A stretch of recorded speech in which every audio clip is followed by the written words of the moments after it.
Vakar Šiaulių arena surinko didžiausias Lietuvos krepšinio lygos žvaigždės vienoje vietoje. Saulės mieste įvyko LKL žvaigždžių diena 2013. Renginys kaip ir įprasta buvo pradėtas snaiperio konkursu, kuriame dalyvavo po vieną žaidėją iš visų komandų ir taikliausias šio sezono tritaškių metikas lygoje. Šį syk juo tapo latvis Janis Blumas, todėl Lietuvos Rytas šiame konkurse turėjo 2 savo atstovus. Komanda dalyvauti rungtyje delegavo Eimantą Bendžių.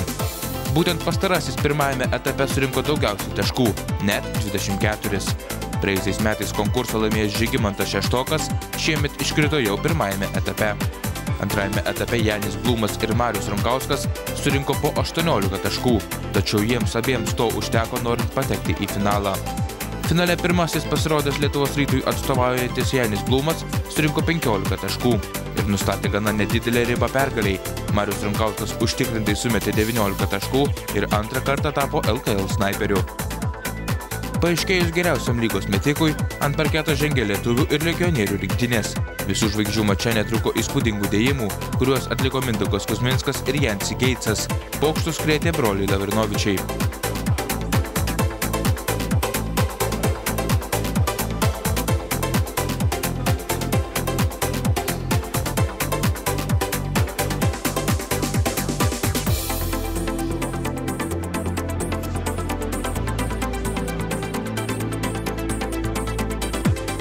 Lietuviai be vargo 140-113 pranoko legionierių komandą.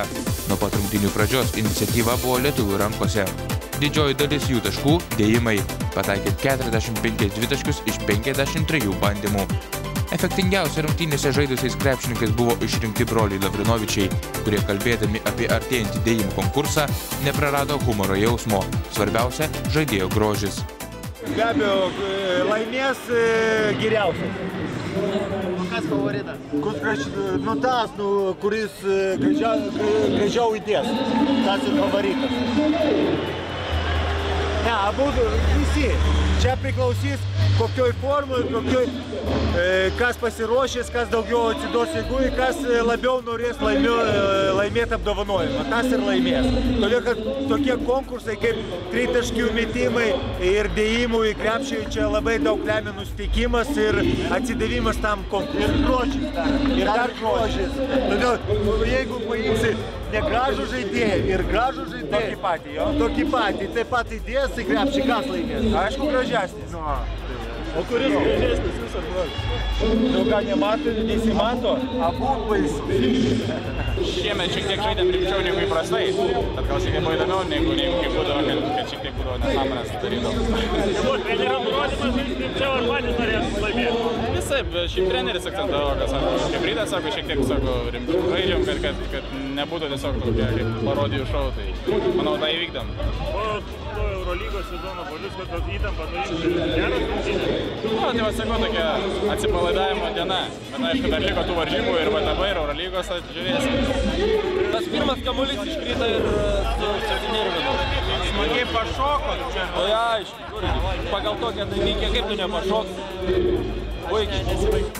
Galiausiai šventėje atėjo kulminacija – dėjimų konkursas. Šiemet konkurse dalyvavo net 4 legionieriai ir tik 2 lietuviai.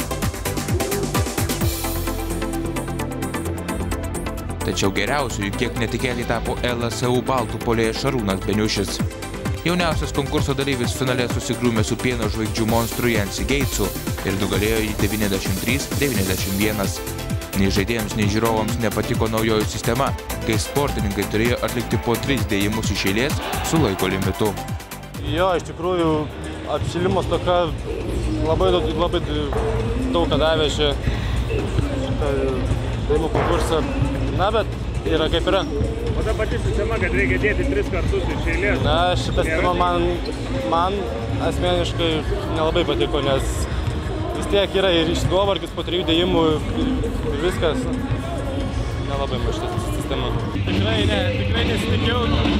Atėjau čia į LKL konkursą, tikėdamas ir bent jau gauti vieną maksimalų vertinimą.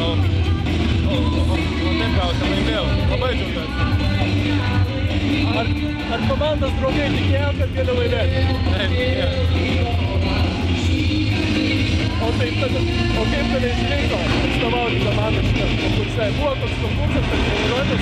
Ne, konkursą nebuvo, tiesiog treneris pasakė, jog mane prašė į šitą konkursą ir visi kiti komandų tokiai manimi pasitikėjo.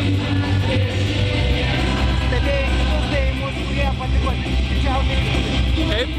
Kitus dėjimus stebėjai Varžovo, kokie paliko įspūdį. Paliko įspūdį gal visą Jacksono dėjimai, nes tokio ilgio ir taip dėti krepšį, manau, kad ne kiekvienas gali. Laurynas Verpetinskas, Vytautas Juknys, Sport 1 žinios + Šiauliai.